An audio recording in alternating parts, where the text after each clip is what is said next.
With UFC Fight Night, Alex Perez versus Tatsuro Taira just taking place, we had Almabayev showing that size does not matter, Weston Wilson destroying absolutely everyone's multis, and Tatsuro Taira diving straight into the top 10. And in the rest of this video, I'll be giving you my recap for every single fight on the card and all the best moments on the card. Kicking it off with the first fight of Josefine Knutsson versus Julia Polastri. In this one, Knutsson was lighting her up on the feet. They had about a 60 strike differential overall when it came to the end of the fight, and in the first round the teep kicks, and pretty much throughout the whole entire fight, the teep kicks from Knutsson is what won her the fight 100%, as well as the hand speed there as well. And that's because, as I said in the predictions, Polastri's movement is the biggest issue in her game by far. I mean, it was clear coming into this fight through that first round that she had made no improvements from the last fight that she had. And when you look at fighters in the strawweight division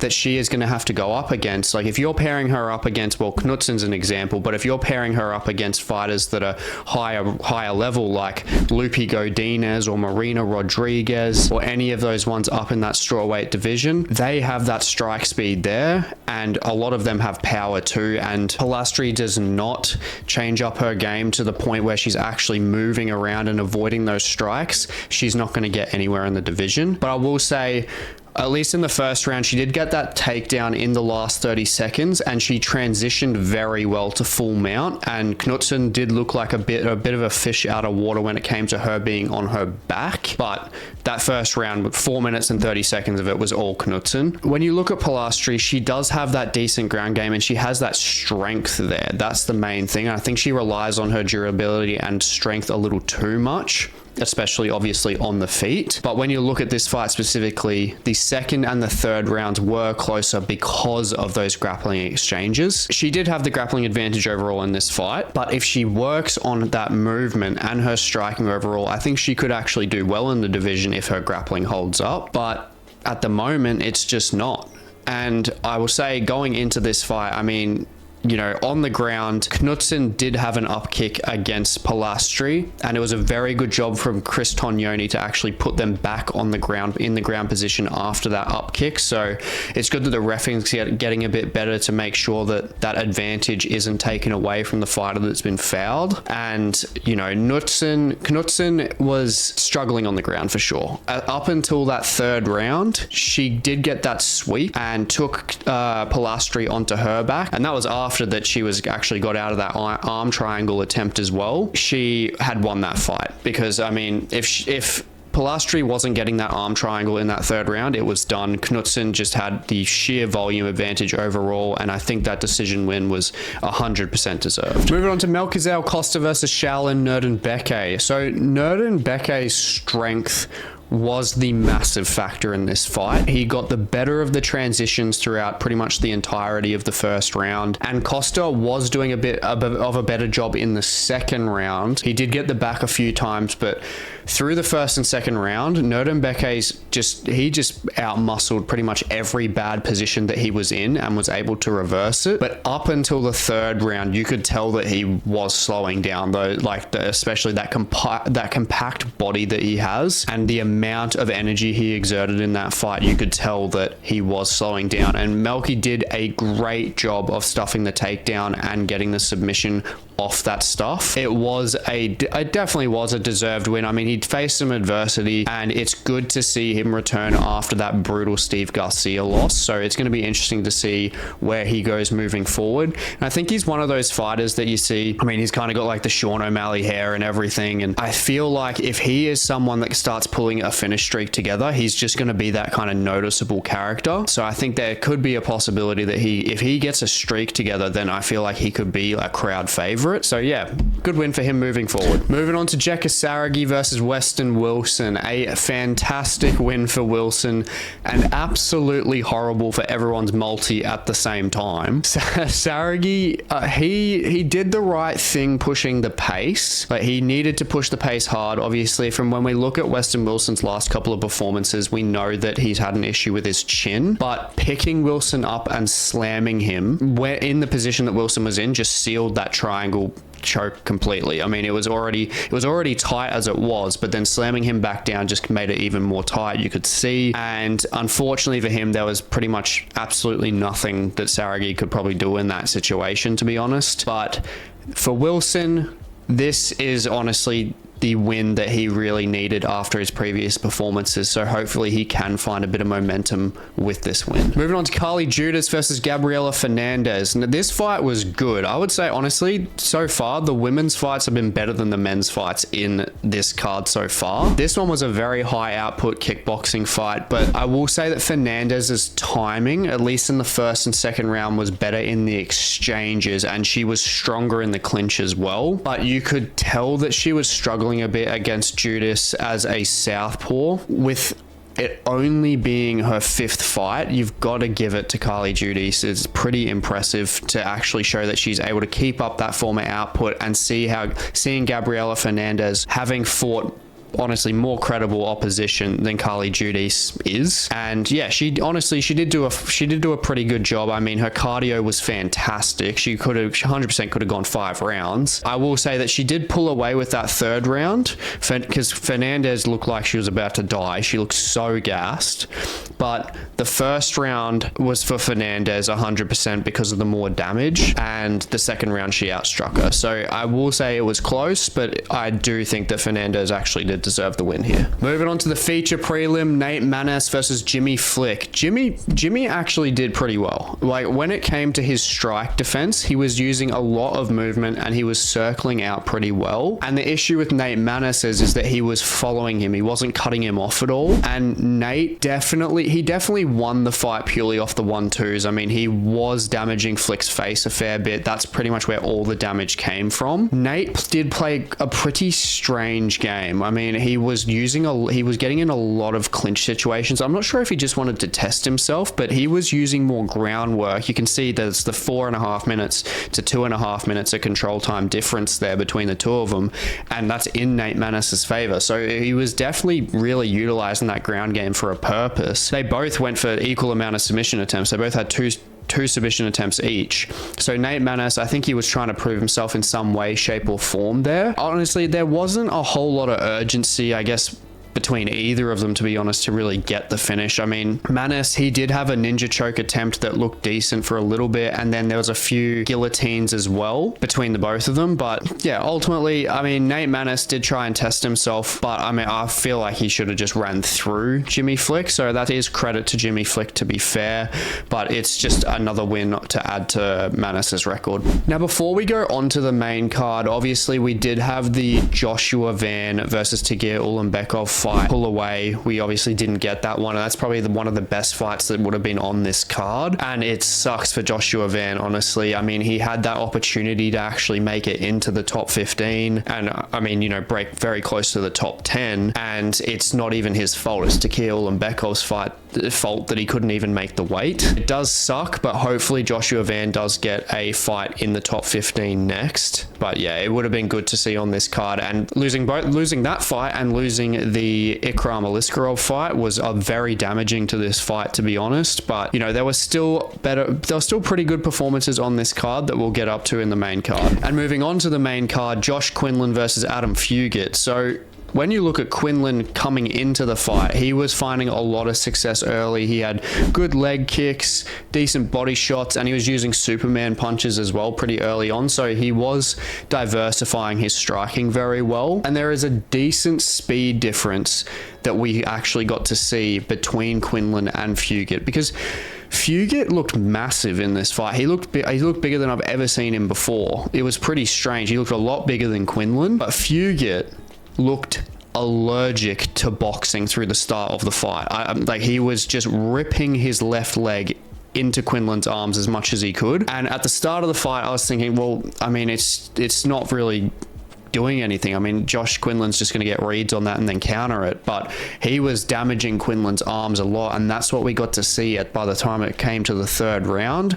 Quinlan slowed down a lot. He slowed down a lot, and he didn't have as much pop on his punches as well. And you can tell that Fugitt's style has definitely changed up from the camp change that he's had. He's working the body a lot more with those kicks, and he's utilizing that a lot more than utilizing the boxing up until the later round, where he was actually countering Quinlan very nicely because he cut down that speed after kicking his body and going up top, damaging his arms. So I think Adam Fugitt actually played a very, very smart fight, and he was catching him with the check hooks very well as well. And as I said in the predictions, Quinlan has that chin, so I did see that this was definitely going to go to decision by the time it hit the second round. And Quinlan was eating a few strikes up top, but I will say that this fight was honestly probably the closest one that we've seen so far, because Quinlan was having the success earlier in the fight, especially through the first round, and I think it just came to Fugitt taking over in the third round, and I think that's what got him that win, and I think he deserves the win as well. So it's another prediction in the books. And moving on to Asu Almabayev versus Jose Johnson. Obviously the reach and height in this was ridiculous, but Almabayev's timing on his takedowns really just made that reach advantage, I wouldn't say height advantage, but made that reach advantage, the leg reach advantage, completely redundant. He was doing a fantastic job of timing those takedowns and was doing a great job on the ground in terms of controlling Johnson. But Johnson, I will say, he was doing a good job of getting back up to the feet from the takedowns when he was utilizing that underhook. But Almabayev just was so relentless with that pressure, and that was the right thing that he needed to do in this fight. As he said in his post-fight speech, he just said, I mean, in the most broken English possible, just like wrestle, wrestle, wrestle. And that is 100% true. That's what he should have done. When we go past the first round of that control, the start of the second round was absolutely amazing. I mean, you got to see the spinning heel kick from Almabayev. Surprisingly, he can even reach his chin. He's that short. And then we had the scrambles on the ground from both of them, where Johnson actually transitioned into that triangle choke, but Almabayev was able to slip out the back door, and he then was able to control Johnson for pretty much most of the round after that. And Johnson did a very good job of avoiding those submissions too. I mean, there were 4 submission attempts on him, and he avoided all of them. He did a very good job in terms of that defensively, considering his submission record. I believe it was 4 and 5 with submissions. So it was definitely a tough matchup for Johnson in his flyweight debut as well. We have to, realize that too. But Almabayev is 100%. He is going to be an issue at flyweight in the coming years for sure. And you also gotta love Bisping for getting his name and accidentally asking for his name on the microphone as well. Just like right after the fight finished, he's like, what's his name? Right on the microphone. He had no idea what it was. And I was like, oh, surely you just you at least take the mic away from yourself when you're saying that. Bisping did have I think he had a bit of a spill on this fight card, to be honest, but I mean, overall, the commentary team was pretty funny. Moving on to Brady Hiestand versus Garrett Armfield. Best fight of the card so far, no question. Great grappling exchanges to kick it off from Armfield, and he almost took Brady's arm home straight away, and then Brady got out of it and almost got a guillotine on Armfield straight after. And, it's just credit to both of their submission defenses overall. I mean, both of them were defending so many submissions attempts. I mean, there was 3 from Hiestand, and then obviously there was the 1 from Armfield. But Armfield, when you look at him coming into that second round, I don't know how Hiestand was actually able to stay conscious.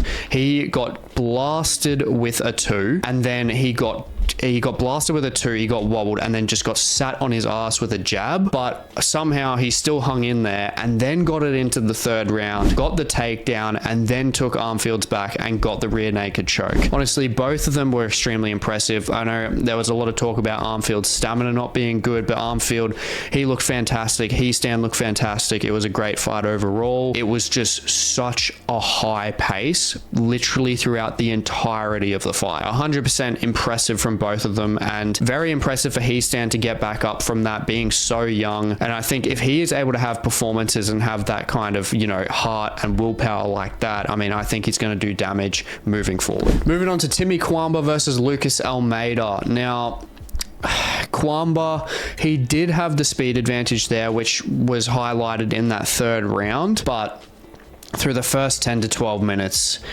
Lucas Almeida just looked, I mean, he was bigger. He looked bigger. You could tell the experience level was different there. His 3-2 combination, that left hook to a straight strike, was destroying Cuamba through the first 2 rounds. I mean, he got wobbled a couple times by it, and then he also got dropped by it as well. And the forward pressure as well. I mean, he was really just running Cuamba down. But you do have to give it to Cuamba. He did show a lot of heart. He did take that 3rd round, honestly. He did a very good job. He got the takedown in the 3rd round, and he was able to actually lay some ground and pound on Almeida towards the end of the fight. But Almeida was just a sniper, honestly. He was controlling the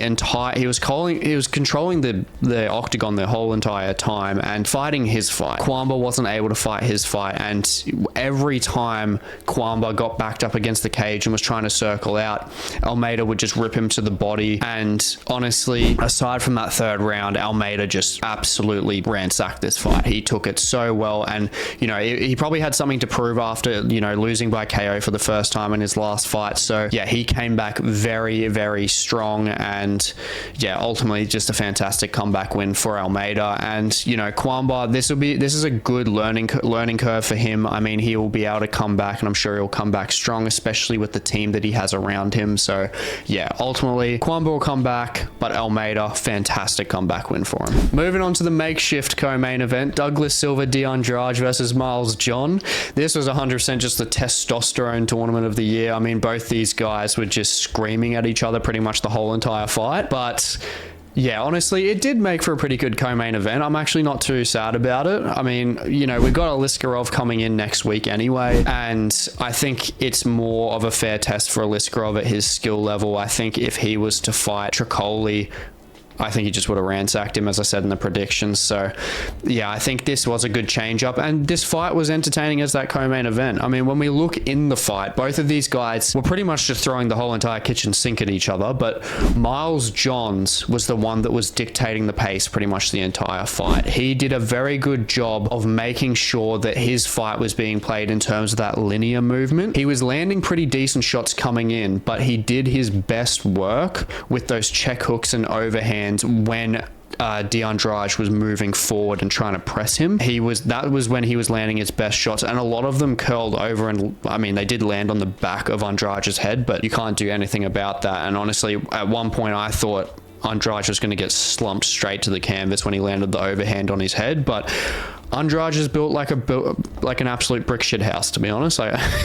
They're both very durable fighters. But yeah, honestly, Miles Johns, he dictated the pace. He, played his game. He screamed a shit ton, and yeah, he definitely deserved the win here. And if we get to see more entertaining fights like this from him, hopefully we get to see him edge that top 15 spot soon. Moving on to the main event, Alex Perez versus Tatsuro Taira. For what we got of this fight, there was a lot of technical display on the side of Tatsuro Taira, and nothing to take away from him, but it's extremely unfortunate that Perez did blow his knee out. But when you look at Taira, the positioning of his body and the way he positioned himself is what made that injury happen. Not saying that Taira tried to get him injured, but the way that he positioned himself and what Alex Perez needed to do, that's what made it happen. Taira got that takedown and he blew his knee out in that scenario. You can't be mad at Taira for actually positioning himself in such an advantageous way that it injures Perez. So yeah, it's deserved. It is deserved for Tatsuro Taira in terms of that KO TKO, but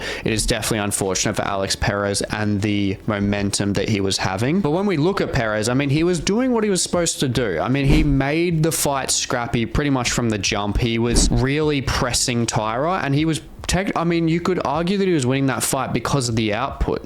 He landed 41 significant strikes over Taira's 31 significant strikes, and he did land a takedown in that first round. Perez was coming in, but Tatsuro Taira was doing a very good job of catching him with the uppercuts when they got into a clinch situation when Perez would press forward, and that was because of Tatsuro Taira's Thai clinch. So he did a very good job of, adjusting to Perez's style of blitzing. But the biggest thing with Tatsuro Taira, which moving up the division is even going to be a problem, is that transitional ability that he has. That transitional ability to get to the back and control Perez while he was he was simultaneously hunting a submission, stretching around to then strike him, and then lacing up Perez's leg to get more leverage, and then to get that takedown, which injured Perez. I mean, it's just so advanced. I mean, that's where I'm thinking, especially in that department, Taira actually will fit pretty well into that top 10 to top 5 range of fighters, especially being his age as well. But, you know, it is unfortunate for Perez, but I do think that Taira's grappling capabilities that we saw in this fight, I honestly think that it was just going to be a matter of time until we got that submission finish, regardless if he got injured anyway. I would absolutely love to see Taira fight someone like Muhammad Mokaev or Amir Albazi or something, to see that grappling challenge. I think that would be extremely fascinating, and it'll be good to see him even fight, you know, fighters that are, you know, that have decent stand up and decent chins, even like Pantoja, like he called out. But yeah, ultimately it was a great win for him, and now Japan definitely have a chance at getting their first ever Japanese champion. And moving on to the Fight Card Awards, kicking it off with the fighter to watch. Tatsuro Taira is an obvious answer here, but I like to look at fighters down the card that have that potential there, that aren't already up at that stage yet, or that are ranked. And I want to stick in flyweight, and I think Asu Almabayev will do great things in that division, especially over the next few years. Once he hits the rankings and he is able to work on the striking there, I think he will do bits, because his wrestling is seriously up there. Just like Tatsuro Taira, that grappling capability is definitely there. So yeah, the younger generation of these up and comers, when it comes to the flyweight division, that grappling is there. And he did just call out Kai Kara France, but I don't think he's there yet. But yeah, with that capability on the ground, I don't think it'll take too long for him to actually get to that level.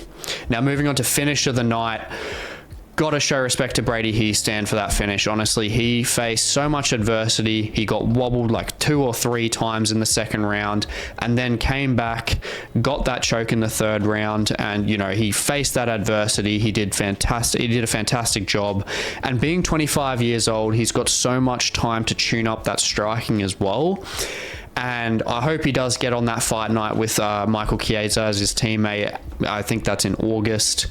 And yeah, ultimately it's definitely deserved to get that wish after that performance. And moving on to the most notable moments, kicking it off with third place.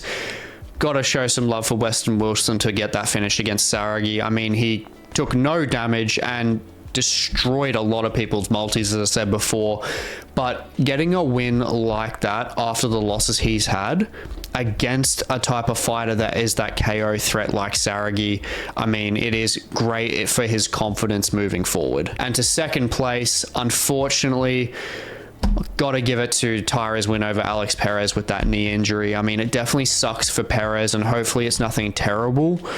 But the way he was reacting, it definitely looks like it's going to be a long layoff for him. Might be an ACL, MCL, something like that. Not too sure, but he was in a lot of pain. He was screaming. So it is rough for him, but you can't take away from Taira's showcase in that fight. And hopefully he gets his first title.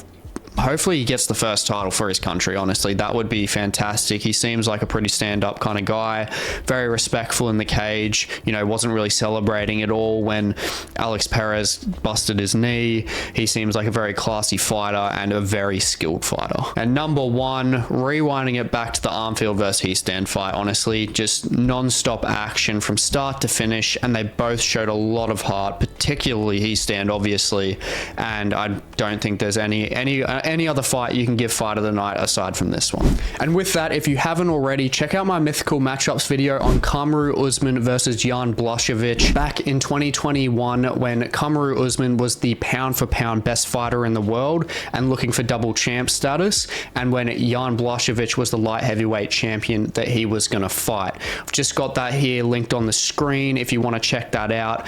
And with that, feel free to like, comment, and subscribe for more MMA based content, and I will catch you in the next one.